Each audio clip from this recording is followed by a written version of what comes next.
혹 기억이 나십니까? 순전한 믿음이란 뭐라고 말씀을 드렸습니까?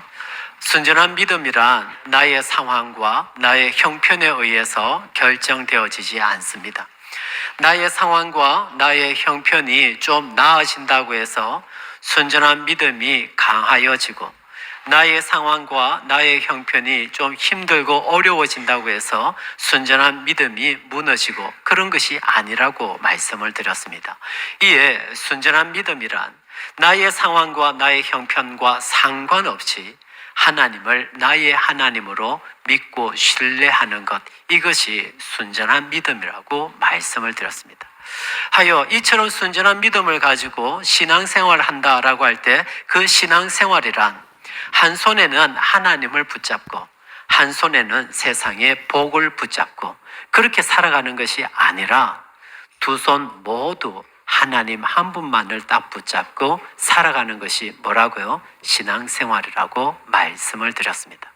그런데 중요한 것은 이 땅을 이처럼 순전한 믿음을 가지고 살아간다라고 이야기할 때 성경을 가만히 보게 되어지면 확실하게 이 순전한 믿음을 가지고 살아가는 성도들의 삶에는 공통된 특징들이 있더라라고 하는 것입니다. 이 오늘과 다음 주일에는 이 순전한 믿음을 가지고 이 땅을 살아가는 성도들의 삶에 두드러지게 나타나는 두 가지 특징을 오늘과 다음 주일에 각각 하나씩 살펴보려고 합니다. 오늘은 그 첫 번째 특징을 하박국서를 통하여서 살펴보려고 합니다. 구약시대에 하박국이라고 하는 선지자가 있었습니다. 그 선지자가 살아가던 시대는 참으로 힘든 시대였습니다.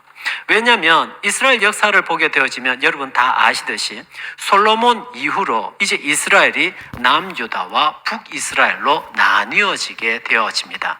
그러다가 먼저 이 북이스라엘은 하나님의 심판을 받아서 아수르라고 하는 이방 국가에 의해서 망해버리게 되었습니다. 그러니까 지금 하박국 선지자가 활동하는 그 시대에는 북이스라엘은 아수르에 의해서 이미 망해버렸고 이제 남유다 하나만 남았다는 것입니다. 그런데 그 남유다 역시도 바벨론 제국에 의해서 이제 멸망 직전입니다. 그런데 더 안타까운 것은 이런 지경에 있음에도 불구하고 남유다 사람들은 여전히 부패하고 타락한 상황이었다라고 하는 것입니다. 이 하박국서의 시작은 이 모든 현실을 바라보면서 하박국 선지자의 안타까움으로 시작합니다. 그래서 하박국 선지자가 이렇게 하나님께 질문을 하고 기도를 합니다. 하나님, 이 땅을 하나님의 백성으로 살아갈 것 같으면 하나님은 전능하시고 하나님은 사랑이 많으시니까 하나님을 믿고 따르는 하나님의 백성들은 평안 가운데 살아야 되고 하나님의 정의 가운데 살아야 되는 것 아닙니까? 그런데 왜 이 나라가 이 모양 이 꼴입니까? 하나님이 살아 계심에도 불구하고 왜 하나님의 백성들에게 눈물이 있고 절망이 있고 아픔이 있습니까? 왜 이런 시련이 있는 것입니까? 왜 이런 것입니까? 그리고 하나님이 정말 살아 계시다면 왜 이 땅에는 이렇게 악한 자들이 왜 이렇게 많은 것입니까? 왜 이런 것입니까? 끊임없이 하박국 선지자는 하나님을 향해서 이 안타까운 시대를 바라보면서 토로하는 것이죠. 그런데 놀라운 것은 이 하박국 선지자의 이 질문과 이 기도에 하나님께서 즉각 반응을 하면서 대답을 해주십니다. 그래서 하박국서는요, 하박국 선지자의 질문과 그 질문을 받은 하나님의 대답이 연속적으로 반복해서 계속 나와요. 이게 하박국 1장부터 하박국 3장까지 나와요. 근데 놀라운 것은 이처럼 하박국 선지자의 질문과 이 질문에 대한 하나님의 답변을 통하여서 우리는 뭘 알게 되어진다고요? 이 땅을 순전한 믿음을 가지고 살아가는 성도들의 삶의 특징 하나를 발견하게 되어진다는 것입니다. 그것을 오늘 우리가 보기를 원해요. 이것을 염두에 딱 해두고요, 이제 설교로 들어가는데요, 본문으로 들어가는데 미리 말씀을 드리는 것은 오늘 설교는 하박국서 1장부터 하박국서의 제일 마지막인 하박국서 3장 19절까지 오로지 이 주제 하나, 이 질문 하나, 순전한 믿음을 가지고 이 땅을 살아가는 성도들의 특징이 무엇이냐, 이 질문에 답을 하기 위해서 하박국서 1장부터 맨 마지막 하박국서 3장 19절까지 집요하게 이 주제, 이 질문 하나에 답을 하기 위해서 우리가 쭉 끝까지 나갈 거예요. 바라기는 맨 마지막 지점에서 어떻게 끝이 나는지 그 마지막 지점에서 우리 모두 다 해와 같이 밝은 모습으로 만날 수 있기를 원해요. 도중에 견디다 못해 쓰러지지 말고, 왜냐하면 1부, 2부 때 많은 분들이 쓰러지고 그랬거든요. 여러분들은 쓰러지지 말고 그 마지막 지점 좀 딱딱하더라도 잠을 깨워서, 저도 최선을 다해서 설교하도록 할게요. 오늘 이 3부 예배 설교가 제 인생의 마지막 설교라는 생각으로 제가 얼마나 다부진 각오를 했냐면은, 제가 쉬는 시간에, 잠깐 쉬는 시간에 우통을 벗고 약간 스트레칭을 하고 오면서 마이크를 안 차고 왔어요. 그만큼 지금 이 설교에 제가 집중을 하고 있다는 거예요. 딱딱하지만 우리 마지막 지점까지 꼭 살아있기를 축복합니다. 먼저 하박국서를 시작하는 하박국서 1장 2절과 3절을 볼 텐데요. 이 2절과 3절을 보게 되어지면 하박국 선지자의 두 가지 하나님을 향한 질문이 나오게 되어집니다. 그런데 이 두 가지 질문은요, 우리의 질문이기도 해요. 한번 볼까요? 하박국서 1장 2절입니다. 같이 읽죠. 시작. 여호와여, 내가 부르시져도 주께서 듣지 아니하시니 어느 때까지리까? 내가 강포로 말미암아 외쳐도 주께서 구원하지 아니하시나이까? 여기 핵심 되어지는 질문의 단어는 무엇일까요? 어느 때까지일까? 도대체 하나님 언제까지입니까? 도대체 이 눈물을 언제 닦아주실 겁니까? 이 아픔, 이 시련, 이 절망 언제쯤이면 끝이 납니까? 도대체 언제까지 아파해야 합니까? 첫 번째 질문입니다. 그런가 하면 두 번째 질문이 3절에 나옵니다. 같이 읽죠. 시작. 어찌하여 내게 죄악을 보게 하시며 패역을 눈으로 보게 하시나이까? 여기 눈에 띄는 한 단어가 있죠. 뭡니까? 어찌하여입니다. 어찌하여. 왜 우리에게 이런 아픔을 주는 것입니까? 어찌하여? 그러고 보면 어느 때까지입니까? 라는 이 질문과 어찌하여 왜? 라고 하는 이 질문은 우리 모두의 질문이기도 하죠. 우리도 자주 이 두 가지 질문으로 하나님께 나아가죠. 하나님, 도대체 언제까지 제가 아파야 합니까? 이 문제 때문에 제가 도대체 언제까지 눈물을 흘려야 됩니까? 하나님, 도대체 언제까지 잠잠하시려고 합니까? 언제쯤이면 하나님 은혜를 주시겠습니까? 어느 때까지입니까? 그리고 또 하나는 어찌하여? 왜? 하나님 왜 하필이면 저입니까? 제가 그동안 얼마나 하나님을 잘 섬겼는지 하나님도 아시지 않습니까? 그런데 왜 어찌하여 나에게 이런 아픔을 주십니까? 그렇게 지금까지 하나님을 잘 섬겼는데 어찌하여 왜 나의 몸에 암세포를 허락하는 것입니까? 왜 이런 눈물이 나에게 있어야만 하는 것입니까? 어느 때까지입니까? 어찌하여 왜? 이 질문은 사실 우리 모두의 질문이기도 한 것이죠. 동일한 이 질문을 안타까워서 하박국 선지자가 하나님께 이렇게 고하고 있는 것이죠. 자, 그러면 하박국 선지자가 이렇게 힘들어하는 이유는 무엇입니까? 4절입니다. 이러므로 율법이 해이하고 정의가 전혀 시행되지 못하오니 바로 이것 때문입니다. 하나님을 믿는 남유다를 한번 보십시오. 누가 하나님의 율법의 말씀대로 지금 살아가고 있습니까? 세상에 하나님 나라의 공동체인 이 남유다인데도 이 남유다의 하나님의 율법은 해이하고 무너져 버렸습니다. 뿐만 아니라 하나님이 다스리는 이 남유다의 정의가 어디 있습니까? 정의는 전혀 실현되어지지 않고 있지 않습니까? 이것 때문에 지금 하박국 선지자는 이토록 마음 아파하고 안타까워하는 것이죠. 그러면서 이 하박국 선지자가 왜 이와 같은 현상이 일어나게 되었는지 그 이유를 선명하고 뚜렷하게 이야기를 합니다. 왜 이와 같은 일이 벌어졌습니까? 같이 읽죠. 시작. 이는 악인이 의인을 애워쌌으므로 정의가 굳게 행하여짐이니이다. 왜 율법이 해이하고 정의가 전혀 시행되지 아니하고 정의가 곧발라야 되는데 정의가 곧바르지 않고 왜 이렇게 굳게 되어져 버린 것입니까? 그 이유가 뭐라고요? 딱 하나, 악인이 의인을 애워싸 있기 때문입니다.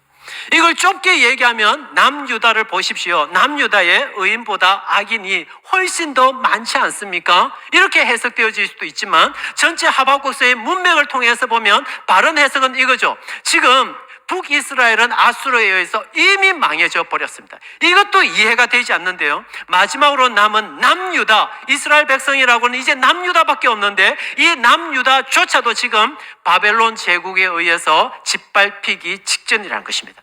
이에 여기서 말하는 악인은 누구겠습니까? 하나님을 알지도 못하고 하나님을 믿지도 않는 이 바벨론 제국을 이야기하는 것이죠. 놀라운 것은 하나님을 알지도 믿지도 않는 이 악한 바벨론 제국이 그래도 하나님을 믿고 섬긴다라고 하는 하나님의 백성 남유다를 지금 짓밟아 버리기 위해서 애워싸고 있다는 것입니다. 이 모습을 한번 보라는 것입니다. 이런 현상 가운데, 이런 현실을 보면서 남유다의 어떤 백성이 하나님의 말씀을 지키려고 하겠습니까? 정말 하나님이 전능하시다면, 하나님이 살아계신다면, 하나님이 정말 우리를 사랑하실 것 같으면 저 하나님을 알지도 못하고 믿지도 않는 저 악한 바벨론 제국에 의해서 왜 우리 남유다가 짓밟혀야 됩니까? 이런 현실을 보면서 남유다에 누가 하나님의 율법의 말씀을 지키려고 하겠습니까? 이런 현실을 보면서 누가 남유다의 백성 누가 하나님의 정의대로 행하려고 하겠습니까? 아무도 그렇게 하지 않지 않습니까? 지금 고발을 하고 있는 것입니다. 그런데 이 이유를 이야기하면서 사실 하박국 선지자는 하나님께 이 모든 문제의 해결책도 지금 제시하고 있는 것이죠. 그러니까 누구만 제거해버리면 된다? 이 악인만 제거해버리면 된다. 즉 남유다를 애워싸고 있는 하나님을 알지도 못하고 믿지도 않는 저 악한 바벨론만 먼저 제거해버리면 이 모든 문제는 해결되어진다는 것입니다. 그런 다음에 이 남유다에 있는 부패하고 타락한 이들 제거해버리면 이제 이 남유다에는 하나님의 정의가 똑바로 세워진다. 지금 하박국 선지자가 이렇게 하나님께 말하고 있는 것이죠. 이에 이 하박국 선지자의 이 말에, 이 기도에 이제 하나님께서 대답하여 주십니다. 자, 어떻게 대답해 줄까요? 5절입니다. 같이 읽죠. 시작. 여호와께서 이르시되 너희는 여러 나라를 보고 또 보고 놀라고 또 놀랄지어다. 너희의 생전에 내가 한 가지 일을 행할 것이라. 누가 너희에게 말할지라도 너희가 믿지 아니하리라. 와, 이 5절을 보면 이제 하나님께서 뭔가 일을 행하실 것 같아요. 하박국 선지자의 이 안타까운 이 기도를 듣고 하나님께서 이제 뭔가 역사하시고 일을 하시겠다는 것이죠. 그래서 너희가 도무지 믿지도 못할, 보고도 믿지도 못할 엄청나게 놀랄 한 일을 내가 너희 생전에 한 가지 행하겠다라고 하나님께서 이렇게 말씀해줘요. 여기까지 이 말씀만 딱 들으면 하박국 선지자가 기대했을까요? 기대하지 않았을까요? 기대했죠. 와, 하나님께서 나의 기도를 드디어 들어주셨네. 이제 뭔가 엄청나게 큰 일을 이제 행해 주시겠다라고 말씀을 하시네. 엄청난 기대를 가졌겠죠. 그런데 이어지는 6절 이하의 말씀을 보면 하나님의 이 말씀이 전혀 엉뚱한 방식으로 흘러가요. 6절입니다. 같이 읽죠. 시작. 보라, 내가 사납고 성급한 백성, 곧 땅이 넓은 곳으로 다니며 자기의 소유가 아닌 거처들을 점령하는 갈대아 사람을 일으켰나니 라고 이야기해요. 여기 성경에 나오는 갈대아 사람이 바로 누구냐면 바벨론 제국을 당시 일컫는 말이에요. 근데 하나님께서 말씀하시기를 이 갈대아 사람, 바벨론 제국은 어떤 사람들인가? 사나운 사람들이고 성급한 백성이라는 것입니다. 우리말 번역은 성급한 백성이라고 번역을 했는데요, 좀 더 정확한 번역은 재빠르고 날쌘 백성이라는 것입니다. 그래서 동쪽에서 저 바벨론 제국이 출몰했다라는 소문이 들리더니 어느새 서쪽에도 바벨론 제국 군사들이 출몰했다더라, 이렇게 나올 정도로 이 바벨론 이 사람들은 사납기도 하고 날쌘 재빠른 사람들이라는 것입니다. 근데 문제는 이 갈대아 사람들, 바벨론 사람들은요, 땅이 넓은 곳으로 다니며 이곳 저곳으로 막 다니면서 자기의 소유가 아닌 자기의 소유가 아닌 그 땅들을 마구잡이로 짓밟고 점령하는 이들이 누구라고요? 이 갈대아 사람, 바벨론 사람이라는 것입니다.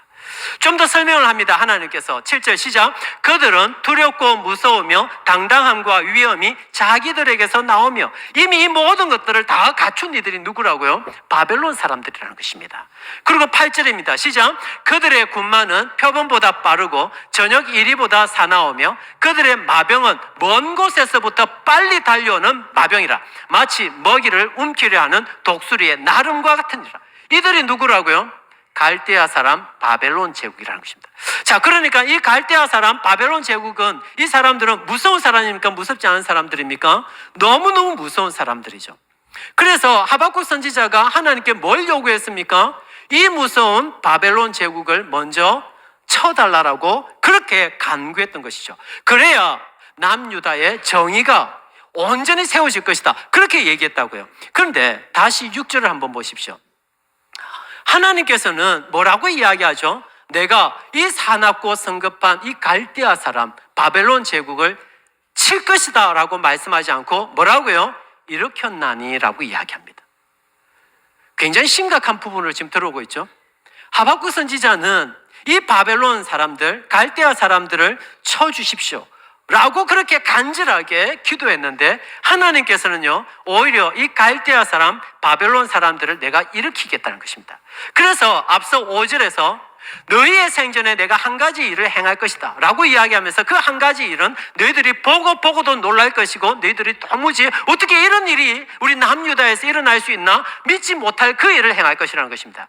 이에 주목할 것은 너희의 생전에라는 말입니다. 이 말의 의미는 너희 두 눈으로 그것을 복구라는 것입니다. 뭘 본다고요? 하나님께서 갈대아 사람, 바벨론 사람들을 일으켜서 남유다 땅을 어떻게 짓밟아 버릴 것인지 너희 두 눈으로 볼 것이다. 지금 하나님께서 그 말씀을 하고 있는 것이죠.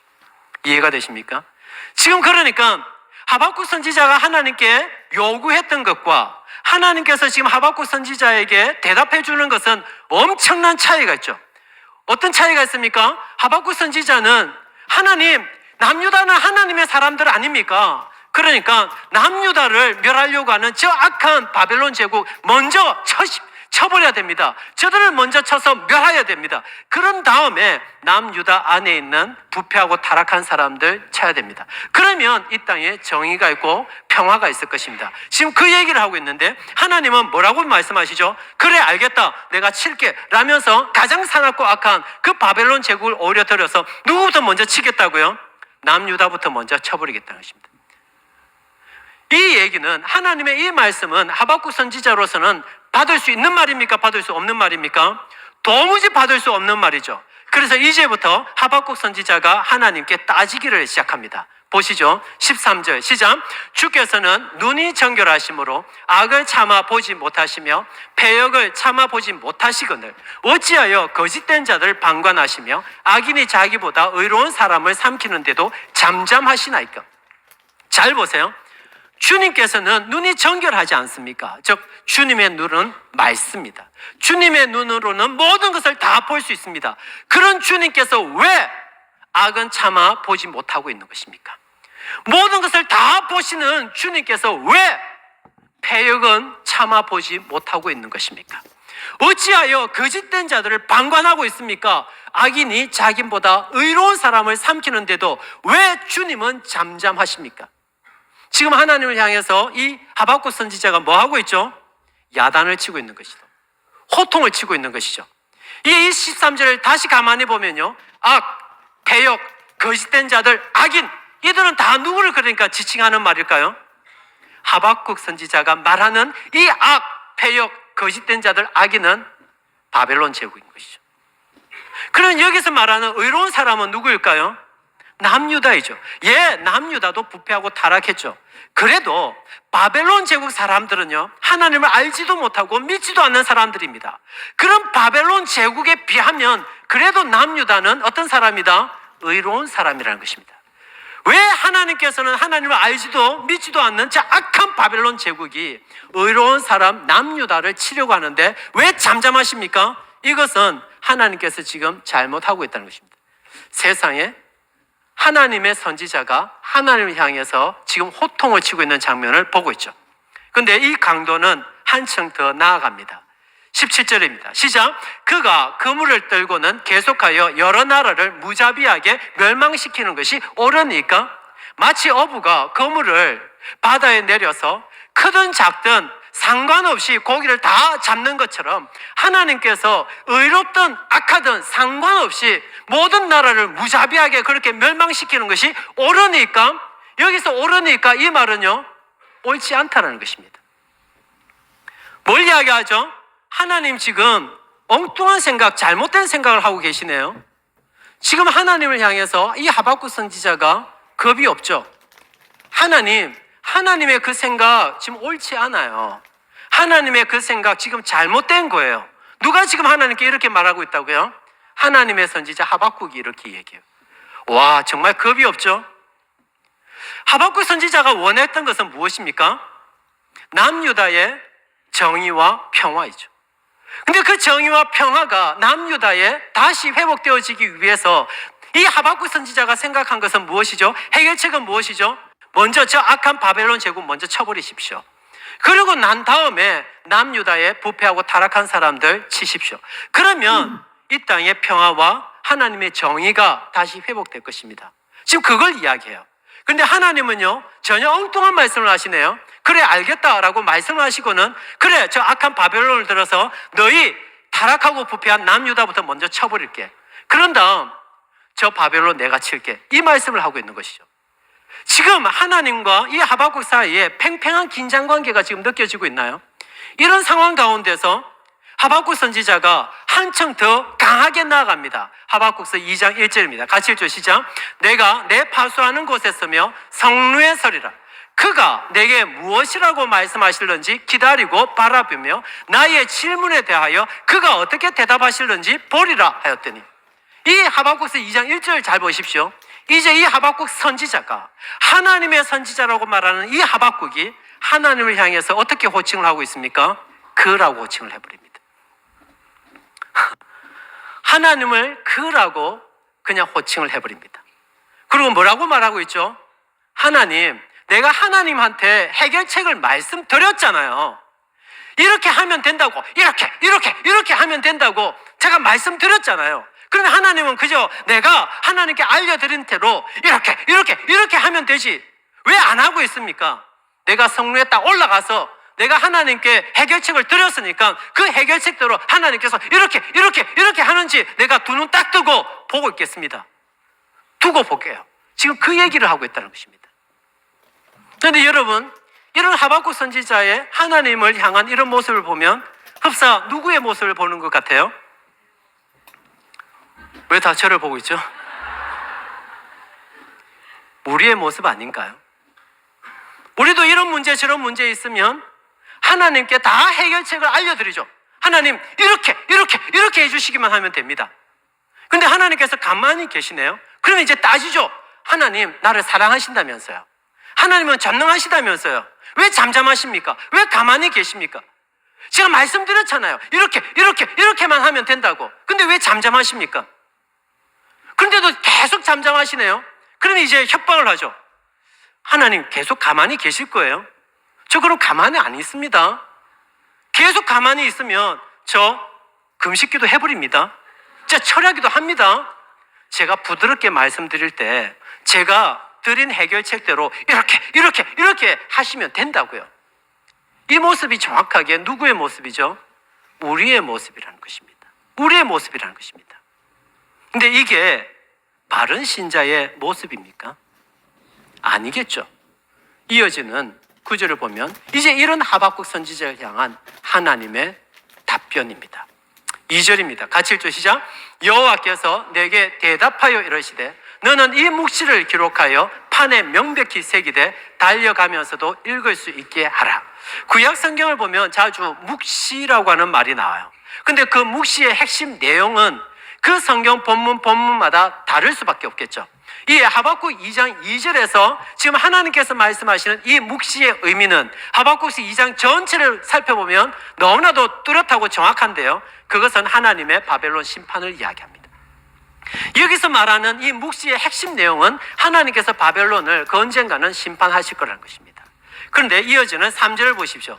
이 묵시는 즉 하나님께서 바벨론을 심판하실 그때는 정한 때가 있다라고 이야기합니다. 그래서 이렇게 말씀하시죠. 그 종말이 속히 이르겠고 결코 거짓되지 아니하리라. 비록 더딜지라도 기다려라. 지체되지 않고 반드시 응하리라. 반드시 응하리라. 뭐죠? 내가 반드시 저 악한 바벨론 심판하겠다는 것입니다. 그런데 하나님께서 바벨론을 심판하기는 하는데 그때는 정한 때가 있나니 기다리라고 이야기합니다. 이건 뭘 이야기하는 것이죠? 내가 바벨론을 반드시 심판하기는 할 텐데 지금은 아니라고 하는 것입니다. 지금은 아니라는 것입니다. 그럼 지금 제일 먼저 할 것은 무엇인가? 이 바벨론을 들어서 먼저 남유다를 쳐버리겠다는 것입니다. 이게 먼저 있고 난 다음에, 그런 다음에 내가 반드시 저 악한 바벨론을 내가 칠 것이다. 하나님 이렇게 말씀하시는 것입니다. 와, 정말 하나님과 이 하박국 선지자 사이에는 팽팽한 긴장 관계가 있네요. 이 하박국의 생각과 하나님의 생각이 전혀 일치가 되지 않네요.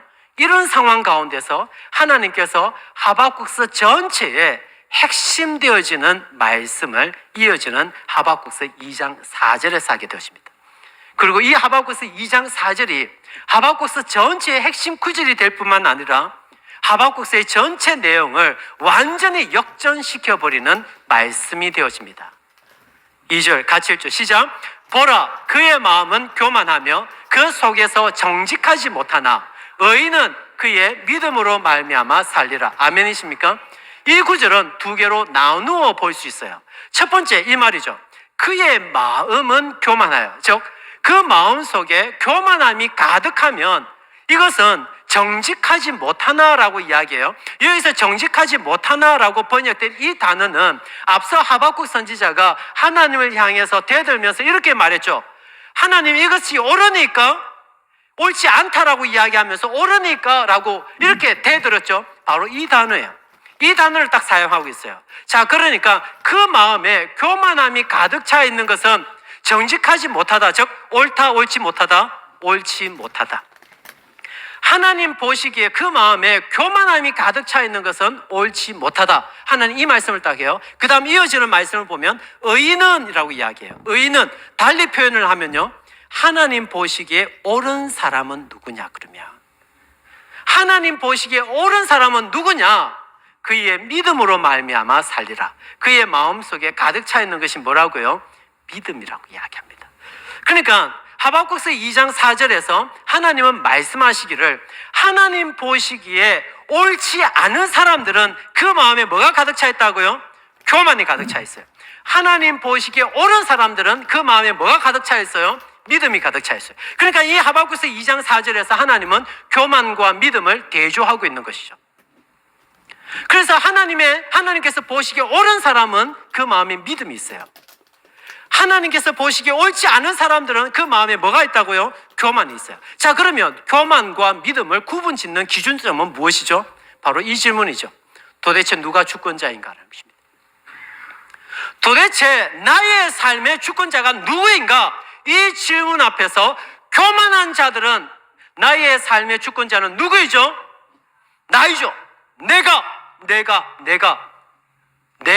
내 삶의 주권자이죠. 그들은 하나님 보시기에 옳지 않은 교만한 자들입니다. 그렇다면 믿음을 가지고 있는 자들, 하나님 보시기에 옳은 자들은 누구입니까? 누가 당신의 삶의 주권자입니까? 라는 이 질문에 뭐라고 대답을 할까요? 하나님이라고 대답을 하는 자들입니다. 이게 하나님께서 보시기에 옳은 자들, 믿음을 가지고 있는 자들인 것입니다. 달리 표현을 해볼까요? 여러분들도 한번 대답을 해보십시오. 뭐가 진짜 복입니까? 나를 통해서 하나님의 뜻이 이루어지는 것입니까? 아니면 하나님을 통해서 나의 뜻이 이루어지는 것입니까? 똑바로 대답해봐요. 무엇이 복입니까? 무엇이 선입니까? 나를 통하여 하나님의 뜻이 이루어지는 겁니까? 하나님을 통하여서 나의 뜻이 이루어지는 것입니까? 나를 통해서 하나님의 뜻이 이루어지는 것이 복이죠. 아멘이십니까? 자, 그럼 다시 질문 드리죠. 나의 생각과 하나님의 생각이 팽팽히 맞서고 있어요. 이럴 때 진짜 복은 무엇입니까? 나의 생각대로 이루어지는 것입니까? 하나님의 생각대로 이루어지는 것입니까? 아멘이십니까? 지금 그걸 이야기하고 있는 것입니다. 야, 하박국 선지자야, 뭐가 진짜 복인 것 같아? 너의 생각대로 이루어지는 거야? 아니면 나의 뜻대로 이루어지는 거야? 이거 지금 하나님께서 물어보고 있는 것이죠. 순전한 믿음이란 상황과 형편과 상관없다고 말씀을 드렸습니다. 어떤 상황이든 어떤 형편이든 상관없이 하나님을 나의 하나님으로, 즉 하나님을 나의 주권자로 모시는 것이 뭐라고요? 순전한 믿음이라는 것입니다. 그걸 지금 하박국서 2장 4절에서 하나님께서 친히 말씀해 주시는 것이죠. 이 말씀 앞에 하박국 선지자가 꼬꾸라지게 되었습니다. 그리고 이 말씀 앞에 하박국 선지자가 완전히 변하게 되었습니다. 변한 하박국 선지자가 이제 이렇게 하나님께 나와 고백합니다. 하박국서 3장 2절 같이 읽죠. 시작. 여호와여, 내가 주께 대한 소문을 듣고 놀랐나이다. 여호와여, 주는 주의 일을 이 수년 내에 부응하게 하옵소서. 이 수년 내에 나타내시옵소서. 진노 중에라도 긍휼을 잊지 마옵소서. 먼저 뭐라고 이야기합니까? 이렇게 얘기합니다. 여호와여, 주는 주의 일을 이 수년 내에 부응하게 하옵소서. 이 수년 내에 나타내시옵소서. 세상에 하박국 선지자가 이제 뭘 이야기하죠? 이 땅에 무슨 일이 나타나기를 원한다고요? 나의 일입니까? 주의 일입니까? 주의 일이 나타나기를 원한다고요. 지금까지 하박국 선지자는 뭘 그렇게 집요하게 외쳤죠? 나의 뜻과 나의 생각, 나의 일이 일어나기를 그렇게 집요하게 따지면서 하나님께 왜 잠잠하십니까? 그거 옳지 않습니다. 내가 지켜보겠습니다. 라고 따졌던 그 하박국 선지자가 이제는 누구의 일이 나타나기를 원한다고요? 주의 일이 나타나기를 원합니다. 이렇게 얘기해요. 더 놀라운 것은요, 주의 일이 이 수년 내에 나타나는 이것을 일컬어서 오늘 이 본문을 보니까 뭐라고 이야기합니까? 그걸 일컬어서 부흥이라고 이야기합니다. 우리는 여기서 부흥의 정확한 정의를 발견하게 되었습니다. 무엇이 부흥입니까? 부흥은 주의 일이 나타나는 것이 부흥입니다. 부흥이란 무엇입니까? 신학적으로 고상하고 어려운 말 쓰지 맙시다. 제일 직설적으로 부흥이 뭐죠? 부흥이란 잘 사는 것입니다. 부흥이란 잘 사는 것입니다. 뭐가 잘 사는 것입니까? 주의 일이 나타나는 것, 나의 삶을 통해서 주의 생각이 성취되어지는 것, 나를 통하여서 나의 부족한 인생을 통하여서 하나님의 기대가 성취되어지는 것, 그게 부흥이고 그런 삶을 살아가는 것이 잘 사는 삶이라는 거예요. 아멘이십니까? 하박국 선지자가 바뀌었습니까? 바뀌지 않았습니까? 엄청나게 바뀌었죠. 엄청나게 바뀐 이 하박국의 모습은 이어지는 이 구절 속에서도 나타나죠. 진노 중에라도 긍휼을 잊지 마옵소서. 정말 깊이 묵상하면요, 이 한 구절을 기도하면서 하박국은 많이 눈물이 났을 것 같아요. 진노 중에라도 하나님 긍휼을 잊지 마십시오. 하박국 선지자가 이렇게 기도할 때 여러분, 여기서 하박국 선지자가 말하는 진노란 뭡니까? 여기서 하박국 선지자가 말하는 이 진노가 뭡니까? 지금까지 설교를 잘 따라오신 분들은 알겠죠? 이 진노는 딱 하나입니다. 뭡니까? 저 악한 바벨론이 들어와서 남유다를 쳐버리는 것입니다. 이것은 하박국 선지자가 도무지 받아들일 수 없는 내용이었다는 것입니다. 근데 이제 하박국 선지자가 이 일을 받아들입니다. 그래서 이렇게 얘기해요. 설령 그와 같은 진노가 있다 할지라도 하나님, 남유다를 향한, 내 조국 남유다를 향한 하나님의 긍휼을 제발 잊지 마옵소서. 하박국 선지자가 많이 바뀌었습니까? 바뀌지 않았습니까? 많이 바뀌었습니다. 많이 바뀌었습니다. 엄청난 믿음의 고백을 지금 하고 있잖아요. 이제 핵심입니다. 그렇다면 이렇게 완전히 바뀐 하박국 선지자가, 이런 놀라운 신앙의 고백을 하는 하박국 선지자의 마음은 그러면 그 순간 어떠했을까라고 하는 것입니다. 하박국서 3장 16절입니다. 같이 읽죠. 시작. 내가 들었으므로 내 창자가 흔들렸고 그 목소리로 말미암아 내 입술이 떨렸도다. 무리가 우리를 치러 올라오는 그 환난 날을 내가 기다림으로 썩이는 것이 내 뼈에 들어왔으며 내 몸은 내 처소에서 떨리는도다. 하박국은 완전히 바뀌었습니다. 그리고 놀라운 신앙의 고백을 합니다. 나의 일이 아니라 주의 일이 나타나기를 원합니다. 그게 부흥이기 때문입니다. 하나님의 그 뜻대로 진노 중에라도 주여 긍휼은 잊지 마옵소서 라고 하는 놀라운 믿음의 고백을 하기는 하는데요, 이 믿음의 고백을 하는 동안에도, 이 놀라운 믿음의 고백을 한다 할지라도 여러분, 이 하박국 선지자는 어떤 상태였는고 하니 내 창자가 흔들렸고라고 이야기해요. 구약 성경에서 창자란 마음 가장 깊은 곳을 이야기해요. 그러니까 비록 그런 놀라운 신앙 고백을 하긴 했지만 여전히 하박국 선지자의 마음 깊은 곳에서는 여전히 요동함이 있었다 없었다? 있었다고요. 뿐만 아니라 내 입술이 떨렸다라고 이야기해요. 그 고백을 했던 그 입술임에도 불구하고, 그럼에도 불구하고 내 입술은 떨렸다고요. 근데 이 입술의 떨림이 또 한 번 더 나타나죠. 어디입니까? 내 몸은 내 처소에서 떨리는도다. 비록 주의 일이 나타나기를 원합니다. 진노 중에라도 긍휼을 잊지 마옵소서라고 하는 순전한 믿음을 고백하였습니다. 그러나 그 고백을 할 때 여러분 착각하지 마십시오.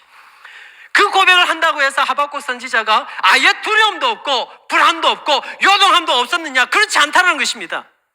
그런 믿음의 고백을 함에도 불구하고 여전히 그의 마음은 흔들렸고 그의 입술과 그의 온몸은 사시나무 떨듯이 떨리는 상황이었다는 것입니다.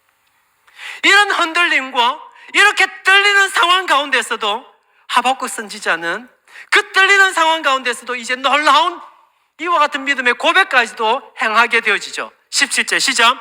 비록 무화과 나무가 무성하지 못하며 포도나무에 열매가 없으며 감람나무에 소출이 없으며 밭에 먹을 것이 없으며 우리의 양이 없으며 외양간에 소가 없을지라도 18절 시작. 나는 여호와로 말미암아 즐거워하며 나의 구원의 하나님으로 말미암아 기뻐하리로다. 오해하지 마십시오.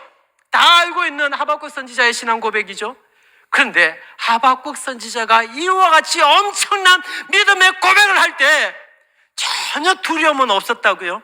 전혀 불안함은 없었다고요. 전혀 흔들림은 없었다고요. 무슨 그 창자가 흔들렸어요. 그 입술도 떨렸고요. 온몸이 사시나무 떨듯이 떨리는 상황이었다고요. 그럼에도 불구하고 그런 상황 가운데서도 하박국 선지자가 이 고백으로 죽게 나가요. 그리고 이 고백까지 가죠. 19절 시작. 주 여호와는 나의 힘이시라. 나의 발을 사슴과 같게 하사 나를 나의 높은 곳으로 다니게 하시리로다. 현재형입니까? 미래형입니까? 미래형입니다. 비록 지금 나는 사시나무 떨듯이 떨고 있지만 모든 상황이 나를 너무나도 두렵게 하고 내 창자까지도 흔드는 그런 상황의 한복판에 내가 놓여져 있지만, 그래서 내가 너무너무 흔들리고 떨고 있지만 하박국 선지자는 이 미래적 소망을 가지고 하나님께 이 순전한 믿음을 고백하고 있는 것입니다. 주 안에 사랑하는 성도 여러분, 이게 이 땅을 순전한 믿음을 가지고 살아가는 신자들의 삶입니다. 무슨 순전한 믿음을 가지고 간다고 할 때에 그가 살아가야 하는 삶의 형편이 정말 아무런 두려움도 없고 떨림도 없고 흔들림도 없는 그런 상황에 놓여졌기 때문에 순전한 믿음을 가지는 게 아니라고요. 상황은 여전히 나를 힘들게 합니다. 상황은 여전히 내 창자까지도 흔들게 하고 내 입술과 나의 온몸을 떨게 만드는 상황 가운데 나는 여전히 그 속에 있어요. 그런데 그 상황과 그 형편에 나는 지배당하지 않아요. 비록 그와 같은 상황과 형편 가운데 있지만 나는 이 상황과 형편에 무릎 꿇지 않아요. 나는 하나님께만 무릎을 꿇어요. 그래서 사시나무 떨듯이 떨리는 그 상황 가운데서도 주님 때문에 이 순전한 믿음의 고백을 하는 거예요. 우리는 시편 23편 4절을 자주 봅니다. 같이 읽죠. 시작. 내가 사망의 음침한 골짜기로 다닐지라도 해를 두려워하지 않을 것은 주께서 나와 함께 하심이라. 주의 지팡이와 막대기가 나를 안위하시나. 핵심 구절은 뭐죠? 이거죠. 주께서 나와 함께 하심이라. 이것만 우리는 힘주어 강조하죠. 그런데 이 말씀 앞에 다윗이 이 구절 하나를 집어넣고 있어요. 뭡니까? 해를 두려워하지 않을 것은. 잘 묵상해 보십시오. 이 구절은 그래서 내가 두렵지 않다는 것입니까? 아니면 두렵지만은 두려워하지 않겠다라고 의지적으로 결단하는 것입니까? 두렵지만 너무 두렵다고요. 왜? 사망의 음침한 골짜기를 지금 지나가고 있으니까. 너무 두렵다고요. 그럼에도 불구하고 의지적으로 결단을 해요. 제가 두려워하지 않을게요, 하나님. 왜냐하면 하나님이 나와 함께 하심을 믿기 때문이에요. 이런 식으로 살아가는 것이 주 안에 살아가는 성도 여러분, 사실은 이 땅을 살아가는 신자들의 모습이라는 겁니다. 신약 성경을 보면 예수님의 수제자 베드로가 있습니다. 예수님께서 폭풍 가운데 무리를 걸어서 와요. 그 모습을 보고 베드로가 놀라운 제안을 해요. 주여, 나도 무리를 걷게 하옵소서. 이런 제안을 어떻게 할 수 있단 말입니까? 그러자 예수님께서 말도 되지 않는 이 제안을 들으시고는 한마디로 come, 오라라고 이야기합니다. 그 말을 들었기로서니 어떻게 그 풍랑이 치는데 무리로 걸을 수 있단 말이죠? 베드로도 정말 대단하죠? 그 한마디 말을 듣고 무리를 정말 걸어요. 무리로 나아가서 무리를 걸어요. 한 걸음 한 걸음 걸어요. 근데 그러다가 그만 풍랑이 치는 것을 보고는 물에 빠져요. 물에 빠진 이 베드로가 이제는 예수님께 손을 들어서 외치죠. 뭐라고요? 주여 나를 구원하소서라고 외쳐요. 주여 나를 구원하소서. 한번 따라서 하죠. 주여 나를 구원하소서. 근데 생각을 해보면요, 베드로의 이 고백, 물에 빠져서 주여 나를 구원하소서라는 이 고백은 우리의 코끝에서 호흡이 멈출 때까지 우리의 기도의 제목이죠. 우리도 우리의 코끝에서 호흡이 멈출 때까지 주여 나를 구원하소서, 이 기도를 해야 되는 것이죠. 그럼 조금만 더 생각해 볼까요? 역설적이게도 주여 나를 구원하소서라고 외칠 수밖에 없는 삶의 여건과 형편과 환경은 생각해 보면 사실은 우리 모두가 원하는 환경은 아니죠. 아무도 주여 나를 도와주소서라고 외쳐야 하는 그 환경과 그 여건을 어느 누구도 즐거워하지 않죠. 할 수 있으면 그 여건은 주여 나를 도와주소서라고 외쳐야 하는 그 여건은 나에게 주어지지 않기를 다들 원하죠. 근데 방금 여러분들은 다 고백했습니다. 주여 나를 도와주소서, 이 고백은 우리의 코끝에서 호흡이 멈출 때까지 우리의 외침이라고요. 그러면 뭘 이야기하는 것이죠? 신자의 삶이라고 해도 우리의 코끝에서 호흡이 멈출 그때까지 우리는 언제나 이것을 외쳐야만 하는 힘들고 어렵고, 때로는 내 창자가 흔들리고 내 입술과 내 온몸이 떨릴 수밖에 없는 그런 상황 속에서 우리는 살아갈 수밖에 없는 것이 우리의 삶이라는 것입니다. 근데 이런 삶 가운데서도 순전한 믿음의 소유자는 하나님의 의지에 나의 의지를 일치시키죠. 아멘이십니까? 하여 오늘 설교는 이렇게 결론을 맺기를 원합니다. 같이 읽죠. 시작.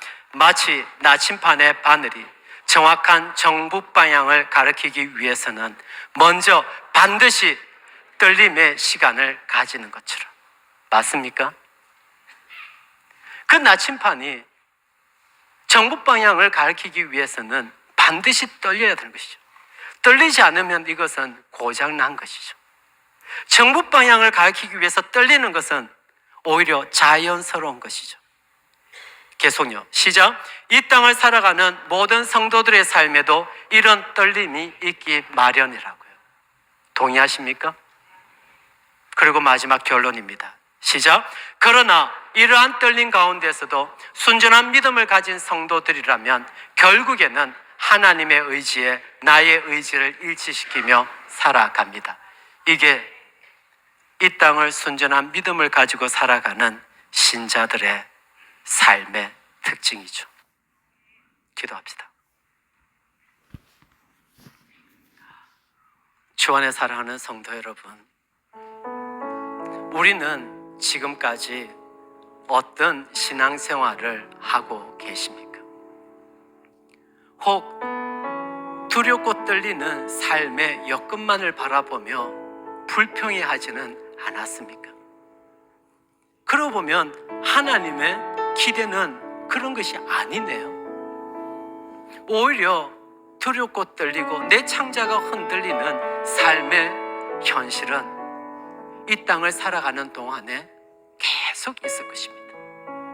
그런 상황 가운데서도 하나님의 의지에 나의 의지를 일치시키기를 그것을 하나님은 기대하고 원하고 있는 것이죠. 주여, 이런 순전한 믿음을 가진 신자의 삶을 살아가게 하옵소서. 우리 한번 기도하며 나아가죠. 기도하겠습니다.